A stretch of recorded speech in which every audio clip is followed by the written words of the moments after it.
There was a time when I felt completely stuck, confused, frustrated, and I didn't even know if I'm able to achieve anything big in my life. मैं बिल्कुल ही एक average student थी, कहीं कोई topper नहीं, कुछ नहीं। उस टाइम पे मुझे समझ नहीं आ रहा था मुझे क्या करना चाहिए। घर वाले भी क्वेश्चन कर रहे थे मैं क्यों स्विच कर रही, क्योंकि मैंने अपना IBPS PO का मेंस दे रखा है, SBI क्लर्क का मेंस दे रखा है और काफ़ी सारे मैंने एग्जाम्स दे रखे हैं। अगर आप किसी भी गवर्नमेंट जॉब की तैयारी कर रहे हैं जैसे SSC, CHSL, MTS, CGL, AFCAT, banking के, मैंने बैंकिंग की प्रिपरेशन करी थी तो मेरी मैथ्स एक स्ट्रॉन्ग साइड था तो उसका मुझे एक एडवांटेज था। लेकिन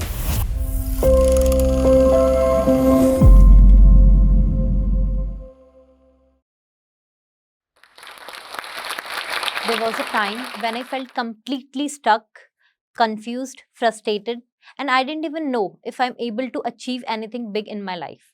And today I stand before you as an ASO, selected through SSC CGL. And trust me, this journey is not perfect at all. Hello everyone, my name is Mansi Rana and I'm an ASO in the Ministry of Housing and Urban Affairs. I'm from Haldwani, the gateway of Kumaon. It's in Uttarakhand.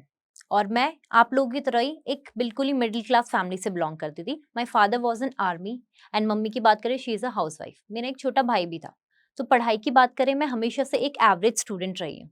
10th की बात करें 10th में मेरी 76% थे and 12th में it's 69.4%। आप देख सकते हैं मैं बिल्कुल ही एक एवरेज स्टूडेंट थी, कहीं कोई टॉपर नहीं, कुछ नहीं। मेरा कॉलेज कंप्लीट करने के बाद मेरे सारे फ्रेंड्स कहीं ना कहीं सेटल हो रहे थे। सबको पता था कि उन्हें आगे लाइफ में क्या करना है। किसी का क्लियर था उन्हें एग्जाम की प्रिपरेशन करनी है, किसी को अपना फैमिली बिजनेस ज्वाइन करना था, किसी की जॉब लग चुकी थी। उस टाइम पे मुझे समझ नहीं आ रहा था मुझे क्या करना चाहिए, मुझे मास्टर्स करनी चाहिए या मुझे कोई एग्जाम की प्रिपरेशन करनी चाहिए। मेरे सारे फ्रेंड्स बैंकिंग की प्रिपरेशन कर रहे थे तो मैंने सोचा बैंकिंग की प्रिपरेशन कर लेते हैं। जब मैं बैंकिंग की प्रिपरेशन कर रही थी मेरा IBPS PO का मेंस था। उस टाइम पे मुझे पता चला SSC के बारे में।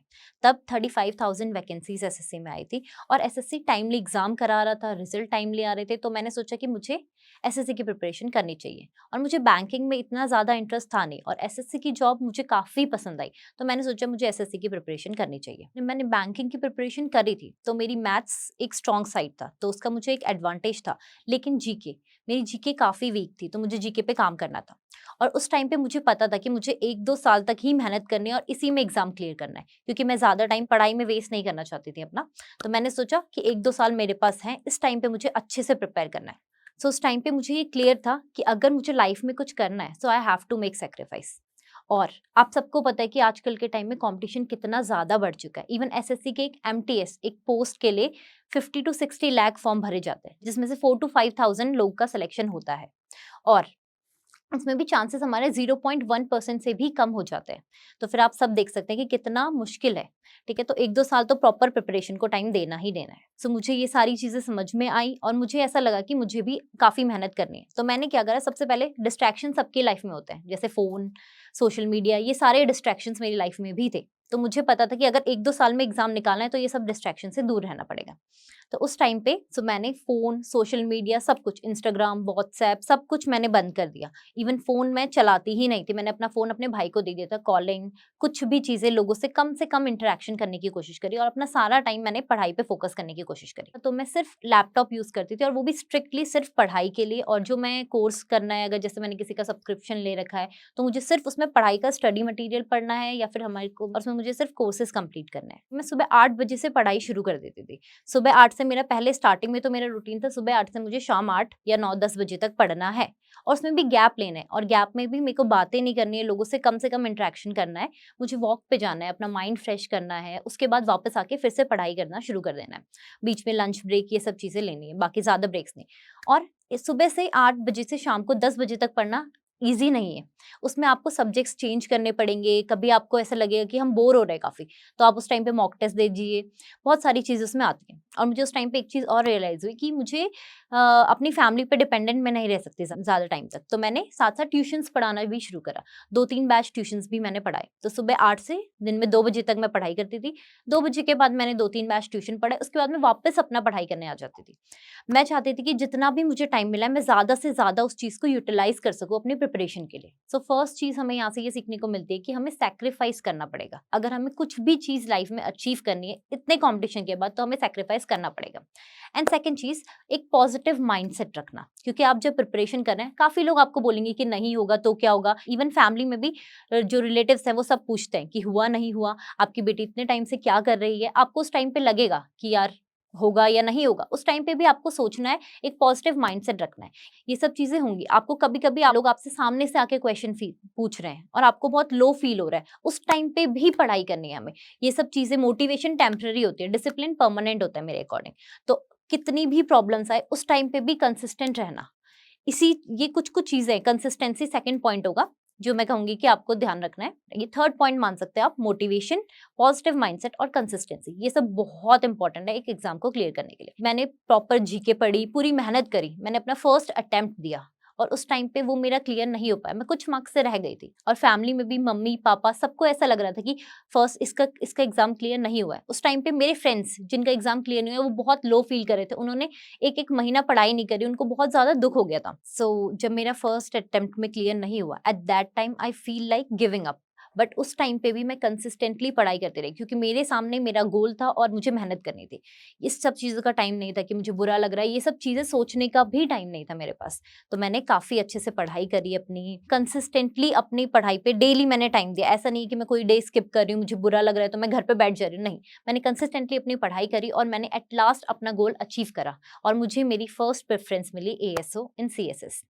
आज मैं आप सबके सामने खड़ी हूँ एज़ एन एएसओ। जब मैंने बैंकिंग से एसएससी में स्विच करा, घर वाले भी क्वेश्चन कर रहे थे मैं क्यों स्विच कर रही, क्योंकि मैंने अपना आईबीपीएस पीओ का मेंस दे रखा है, एसबीआई क्लर्क का मेंस दे रखा है और काफ़ी सारे मैंने एग्ज़ाम्स दे रखे हैं। तो मैं अभी इस टाइम पे स्विच क्यों कर रही हूँ? बहुत डिफ़िकल्ट था उन लोग को उस टाइम पे कन्विंस करना कि मुझे एसएससी ही करना है। बैंकिंग छोड़ रही हूँ मैं इतने क्लोज़ आने के बाद। बट उस टाइम पे भी मैंने उनको समझाया और मैंने उनको ये विश्वास दिलाया कि मैं इस टाइम पे अपना सीजीएल क्रैक करूँगी। और उसके बाद भी जब फर्स्ट टाइम नहीं होता, तो ऑब्वियसली घरवालों की उम्मीदें सब कुछ आपके साथ होती हैं और उस टाइम पे भी आपका एग्ज़ाम क्लियर नहीं हो रहा है, आपकी पूरी फैमिली को बहुत बुरा लगता है। उस टाइम पे भी पढ़ाई करना, ये चीज़ बहुत ज़रूरी चीज़ है। तो मैं सुबह उठ के मेडिटेशन करती थी ताकि मेरा माइंड क्लियर रहे, बट मेरी पढ़ाई में कोई दिक्कत ना आए, ताकि मैं पढ़ सकूँ। सुबह उठ के मेडिटेशन करा, शाम को मेडिटेशन करा और लोगों से बात नहीं करती थी, क्योंकि लोग उसमें फिर बोलेंगे कि आपका नहीं हुआ, ये नहीं हुआ। तो इसीलिए मेरा फ़ोन दूर था, तो ये मेरे लिए एक एडवांटेज भी था कि मुझे किसी के क्वेश्चंस का आंसर नहीं करना पड़ रहा है, सिर्फ़ अपनी पढ़ाई पे फ़ोकस करना पड़ा है। मैंने अपने घरवालों से 1 साल और माँगा। मैंने कहा कि इस बार का अटेम्प्ट मेरा पक्का क्लियर होगा, मुझे 1 साल दे दो। उन लोगों ने मुझे जैसे ही टाइम दिया, मैंने अपना पूरा टाइम बिना कुछ सोचे समझे, मुझे सिर्फ़ अपना गोल दिख रहा था उस टाइम पे और मेरी पढ़ाई दिख रही थी। सारे सब्जेक्ट अच्छे से पढ़े और मेरी जो मिस्टेक थी फर्स्ट अटेम्प्ट में, मैंने वो सारी मिस्टेक्स नोट डाउन करी और उन सब पे धीरे-धीरे करके मैंने काम करना शुरू करा। क्योंकि कुछ गलतियाँ रह गई होगी तभी मेरा एग्ज़ाम क्लियर नहीं हुआ। लेकिन इस टाइम पे मैंने उन सारे वीक एरियाज़ पे अपना काम करा और उन सबको स्ट्रॉन्ग बनाया। तो जब मैं ट्यूशन्स पढ़ाती थी, मैं 9th-10th के बच्चों को ट्यूशन पढ़ाती थी उस टाइम पे।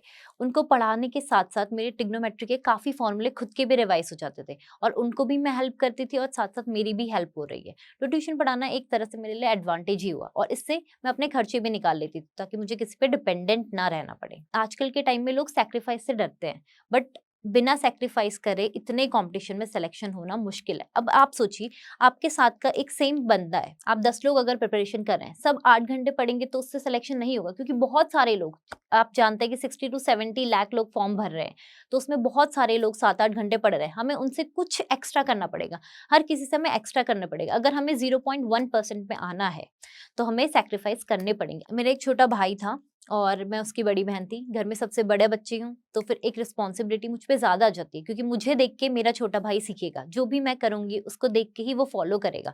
अगर मैं ही कुछ नहीं कर पा रही तो वो क्या करेगा? ये सारा प्रेशर हमको उस टाइम पे होता है। मैं हमेशा से एक इंडिपेंडेंट लड़की बनना चाहती थी, तो मैंने ट्यूशन्स पढ़ाए। मुझे स्टार्टिंग से ही मुझे ये था कि मुझे कुछ सीखना है, मुझे ग्रो करना है लाइफ में। और इवन घर वालों का प्रेशर, अगर तुम कुछ कमा रहे हो, अगर तुम थोड़ा बहुत भी अर्न कर रहे हो, घर वालों का प्रेशर कम आता है। तो फिर इसलिए मैंने अर्न करना शुरू करा और मैं अर्न करके मैं घरवालों को दे देती थी, ताकि वो मुझे थोड़ा और टाइम दे पढ़ाई करने के लिए, ताकि मैं पढ़ाई करूँ और अच्छे से अपना एग्ज़ाम क्लियर करूँ। अगर आप किसी भी गवर्नमेंट जॉब की तैयारी कर रहे हैं, जैसे एसएससी, सीएचएसएल, एमटीएस, सीजीएल, एफकेट, बैंकिंग के कोई भी एग्जाम्स की अगर आप प्रिपरेशन कर रहे हैं तो उसमें आपको कंसिस्टेंट रहना चाहिए। हो सकता है आपका फर्स्ट अटेम्प्ट में ना हो, किसी किसी को सेकंड अटेम्प्ट लगे, किसी किसी को थर्ड अटेम्प्ट लगे। उस टाइम पे भी आपको डिप्रेशन में नहीं जाना, उस टाइम पे भी आपको एंजाइटी फील नहीं करनी है, उस टाइम पे भी आपको डिप्रेशन में नहीं जाना, एंजाइटी फील नहीं करनी है। आपको अपने गोल को लेके फोकस्ड रहना है। जब आप फोकस्ड रहोगे, अपने आप को बेटर करने की कोशिश करोगे, अपनी मिस्टेक्स पे काम करोगे, धीरे धीरे आपको सब कुछ मिलेगा जो आपको चाहिए। अगर आप एसएससी की प्रिपरेशन कर रहे हैं, एसएससी के कोई भी एग्जाम्स, सीएचएसएल, सीजीएल, एमटीएस, किसी की भी एग्जाम की प्रिपरेशन कर रहे हैं, मॉक बहुत इंपॉर्टेंट रोल प्ले करता है। मॉक हमें बेसिकली बताता है कि हमारी मिस्टेक्स कहाँ हो रही है, हम कितना आगे हैं लोगों से, हमारा परसेंटाइल कितना है, हमें कितना और काम करने की जरूरत है। जैसे मान लीजिए आपने आज मॉक दिया है, आपका 200 मार्क्स का एग्जाम होता है, 50 मैथ्स के, 50 रीजनिंग, 50 इंग्लिश, 50 जीके। अगर आपके मैथ्स में 25 क्वेश्चन है, उसमें से आप 20 क्वेश्चन अटेम्प्ट कर पा रहे हैं, तो आप देखिए बाकी के 5 क्वेश्चन आप क्यों अटेम्प्ट नहीं कर पा रहे, उसमें क्या दिक्कत आ रही है, क्या कोई कॉन्सेप्ट ऐसा है जो आपको नहीं पता, तो आप वो कॉन्सेप्ट नोट डाउन करें और उस कॉन्सेप्ट को आप रिवाइज करें। और जो आपने ऑलरेडी अटेम्प्ट कर रखे हैं, जैसे आपने 15 क्वेश्चंस कर रखे हैं, उन 15 क्वेश्चन में किस क्वेश्चन में आपको ज्यादा टाइम लग रहा है, उस क्वेश्चन में आपको अगर ज्यादा टाइम लग रहा है तो उसमें कहाँ लैग कर रहे हैं आप। हो सकता है कि उसकी कोई शॉर्ट ट्रिक हो सकता है कि उसका कोई फॉर्मूला हो जो आपको पता ना हो। आप ऐसे ऐसे करके अपने पे काम करेंगे ना, 25 में से आपके मान लीजिए 15 क्वेश्चन सही हुए, 1 महीने बाद आपके 20 क्वेश्चन सही होंगे। हो सकता है कि आपके बीच में 18 क्वेश्चन सही हो, 20 क्वेश्चन सही हो, धीरे धीरे करके आप 25 के 25 क्वेश्चन सही करेंगे। ऐसे ही लाइफ में भी होता है, हमें अपने आप पे काम करना होता है, अपनी मिस्टेक्स पे काम करना होता है। वैसे ही मॉक में भी हमें अपनी मिस्टेक्स पे काम करना है, उसे एनालाइज करना है। मोस्ट इंपॉर्टेंट चीज है कि आपको एनालाइज करना है कि आपने क्या मिस्टेक करी और उस पर, ताकि आप काम कर सकें। तो फिर फाइनली मेरा मेहनत करने के बाद मेरा सिलेक्शन हो गया और मुझे अब टाइम था मेरे को बोर्ड प्रेफरेंस भरने का। मैंने एएसओ सीएसएस ही क्यों चूज करी, मैं कंफ्यूज थी GST inspector, income tax inspector और इवन एएसओ में कि मुझे क्या लेना चाहिए। बट एज अ गर्ल मुझे लगता है कि एएसओ सीएसएस बहुत अच्छी जॉब है आपके लिए, 9 to 5 की जॉब है जिसमें आपको दिल्ली में ही रहना है, आपके कहीं ट्रांसफर नहीं होंगे। अगर आप जीएसटी लेंगे या आप इनकम टैक्स लेंगे तो आपके फ्रिक्वेंट ट्रांसफर्स होते रहेंगे। और एएसओ सीएसएस गर्ल्स के लिए परफेक्ट जॉब है, क्योंकि 9 to 5 की जॉब है, आपको सिर्फ अपना काम करना है, घर आना है, उसके बाद आपकी खुद की लाइफ होगी, आपको कोई डिस्टर्ब नहीं करेगा उसके बाद 9 to 5 के बाद। एएसओ सीएसएस में अगर आप आ जाएंगे तो आप देखेंगे यहाँ पे बहुत वैरायटी ऑफ वर्क है। जैसे अगर आपको किसी को पार्लियामेंट सेक्शन मिल रहा है तो उसको पार्लियामेंट क्वेश्चन से डील करना पड़ेगा, उसे पार्लियामेंट जाना पड़ेगा। किसी को एडमिन सेक्शन मिल रहा है तो फिर आपको प्रमोशन से डील करना पड़ेगा। बहुत वैरायटी ऑफ काम है और आपका डिपार्टमेंट के अंदर ही आपका ट्रांसफर्स होता रहता है ताकि आपको डिफरेंट काम मिले। ऐसा नहीं है कि आपको कुछ सीखने को नहीं मिलेगा, जॉब में आने के बाद भी हमें काफी कुछ सीखने को मिलती है। बेसिकली काम तो नोटिंग एंड ड्राफ्टिंग का है, लेकिन हमें काफी चीजें आती है उसके साथ साथ। आप कितनी भी मेहनत कर रहे हो, आपकी मेहनत तब नोटिस होती है जब आपका एंड रिजल्ट सही आ जाए। सिलेक्शन के बाद घर वाले सब कुछ, सोसाइटी में आपकी एक डिफरेंट इमेज होती है। और आपको पता है गवर्नमेंट जॉब एक रेप्यूटेड जॉब है, और इवन तो अगर आप मिनिस्ट्री में हो तो इसकी एक रिस्पेक्ट अलग ही है। आपके पेरेंट्स प्राउड फील करेंगे, आपके रिलेटिव्स आपका एक एग्जाम्पल देंगे, आप लोगों के लिए एक एग्जाम्पल बनेंगे अगर आपका एग्जाम क्लियर होता है। एएसओ बनने के बाद लाइफस्टाइल में काफी चेंजेस आते हैं, आपकी लाइफ पहले से काफी आसान हो जाती है। आप 9 to 5 जॉब करके आते हैं घर पे अपने, अगर आप अपने पेरेंट्स को दिल्ली में रख रहे हैं तो आप अपने पेरेंट्स के साथ टाइम स्पेंड करते हैं और आप अपने पेरेंट्स के साथ टाइम स्पेंड करते हैं। सैटरडे संडे आपको ऑफ मिलता है, घर वालों के साथ आपको टाइम स्पेंड करने का पूरा चांस मिलेगा। 1-2 साल है, 1-2 साल पढ़ लीजिए, एक अच्छी जॉब ले लीजिए और उसके बाद भी आपकी लाइफ एकदम सेटल होगी। So this was my journey और मैं उम्मीद करती हूँ कि आप सबको इससे कुछ सीखने को मिलेगा, आप लोगों के लिए ये हेल्पफुल रहेगी। और जॉब के साथ साथ मैं कंटेंट क्रिएशन भी करती हूँ। अगर आपको मेरा कंटेंट देखना है तो आप एएसओ डायरीज करके आप सर्च कर सकते हैं, ASO diaries by Mansi Rana. And at last मैं जो स्टॉक को थैंक यू बोलना चाहूँगी कि मुझे ये प्लेटफॉर्म दिया ताकि मैं आप लोगों से अपनी जर्नी शेयर करूँ और आप लोगों को इस जर्नी से कुछ सीखने को मिले।